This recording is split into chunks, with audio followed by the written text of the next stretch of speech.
김포시가 편입을 원하는 이유, 이게 이유가 진짜 뭔지, 지역민들의 분위기는 어떤 건지 지금부터는 홍현주 기자와 함께 짚어보도록 하겠습니다. 자, 홍 기자, 인접 시군 중에서도 김포가 이제 조금 전에 저도 설명을 드렸지만 가장 먼저 편입을 원하고 있는 그런 상황이에요. 네, 그렇습니다. 먼저 서울 면적 변천사를 보면요. 지금의 서울은 1963년에 확장된 모습입니다. 지도에서 보시면 김포는 위로는 한강, 아래로는 인천이 있어서 김포의 가장 큰 화두, 바로 서울과의 접근성입니다. 특히 지옥철이라고 불리는 김포 골드라인은 하루에 9만여 명이 이용하는데 그 가운데 80% 정도가 서울 출퇴근 인구로 추정됩니다. 김포 시민들은 서울에 편입된다면 지하철 5호선과 9호선 연장 가능성이 높아져서 교통 문제가 해소되길 가장 기대하고 있습니다. 시민들의 목소리 들어보겠습니다. 특히 병원이 되게 취약해요. 집값이라든가 그런 거에도 최종적으로 좀 혜택이 조금은 있지 않을까. 사실 중고등학교는 좀 부족한 실정이라고 생각을 하거든요. 정책적인 수혜도 좀 기대할 수 있지 않을까. 등려 때문에 온 사람도 많아요. 그런데 그런 것도 아무 얘기도 없이 뭐 덜렁 그냥 이렇게 던져놓으면. 그러니까 시민들의 얘기를 들어보면 어쨌든 교통정책의 수혜를 받을 가능성이 있기 때문에 분명히 편입을 원하는 이유가 있다, 이렇게 볼 수도 있는 건데, 이제 마지막에 이제 시민 반응들 우리가 쭉 들어봤지만 그 중에서도 마지막에 말씀하신 김포 시민의 경우에는 조금 부정적인 반응을 보였어요. 그렇습니다. 전체 비율로 보면은 김포가 서울 통근 통합 비율이 12.7%라서 11위입니다. 가장 높은 기초자치단체는 광명시인데요. 20.4%나 됩니다.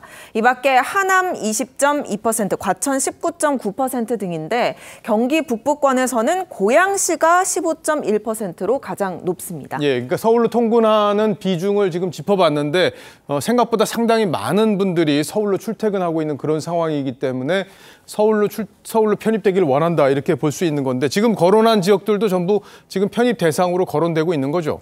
네, 하지만 아직 그 논의 초기 단계이기 때문에 이 해당 지자체에서는 대부분 이렇게 뭐 의견 없다, 논의된 바 없다, 아직은 이런 입장입니다. 논의를 막 시작하는 단계이기 때문에요. 그런데 광명과 하남의 경우에는 전화번호도 서울과 같은 공이 지역번호를 씁니다. 또 택시나 버스 등 생활권이 서울과 같기 때문에 예전부터 편입 이슈가 있었거든요. 때문에 논의가 좀 더 확장될 가능성이 있습니다. 예.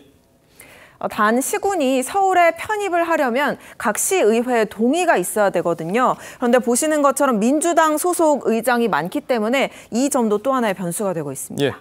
조금 전에 뭐 도입부에서 들어보셨지만 야당에서는 총선용 포퓰리즘이다, 이렇게 좀 규정을 하고 있는 그런 상황인데, 그렇다고 딱 반대하는 것도 아니고 좀 더 정교하게 만들어야 된다, 이런 게 야당 반응이에요. 해당 지역들의 국회의원 의석은 지금 어떻게 분포가 되어 있습니까? 네, 보시면 서울 인접시군의 의석수는 총 14석인데 모두 다 야당입니다. 민주당 13석, 정의당 1석, 국민의힘 0석이죠. 뿐만 아니라 서울 지역구도 경기도에 인접한 은평, 마포, 강서, 양천, 구로, 금천, 강동, 중랑까지 모두 다 더불어민주당 16석입니다. 때문에 국민의힘 입장에서는 서울 확장으로 집값 상승 등의 효과를 얻고 한 석이라도 가져올 수 있다면 긍정적인 겁니다. 예. 그러니까 편입이 돼서 서울이 커지면 다 좋을 거다, 이렇게만 볼 수는 없을 거고 부작용도 일부 있을 수도 있겠다, 이런 생각도 좀 드는데, 대통령실 입장은 지금 어떤 거예요? 네, 대통령 직속 지방시대위원회 이야기를 들어봤습니다. 우동기 위원장과 통화를 해봤는데 이 편입 문제는 수도권 내부 간 문제이기 때문에 나라 전체 균형 발전 정책과 전혀 배치되지 않는다. 김포 발전을 위해서 서울 편입을 오히려 긍정적으로 본다는 입장이었습니다. 지방주도의 균형 발전 정책을 취하기 때문에 지역 소멸을 가속화시키던 이제 그런 현상은 일어나지 않을 것으로 봅니다. 그러니까 프랑스나 그 파리, 그리고 베이징 이런 데들은 계속 지금 확장이 되고 있는 그런 상황이기 때문에 서울도 그게 필요한 건지, 그리고 지금 기존에 있는 서울 시민들에게도 유리한 건지, 이런 것들을 종합적으로 좀 따져볼 필요가 있겠습니다. 홍현주 기자 잘 들었습니다.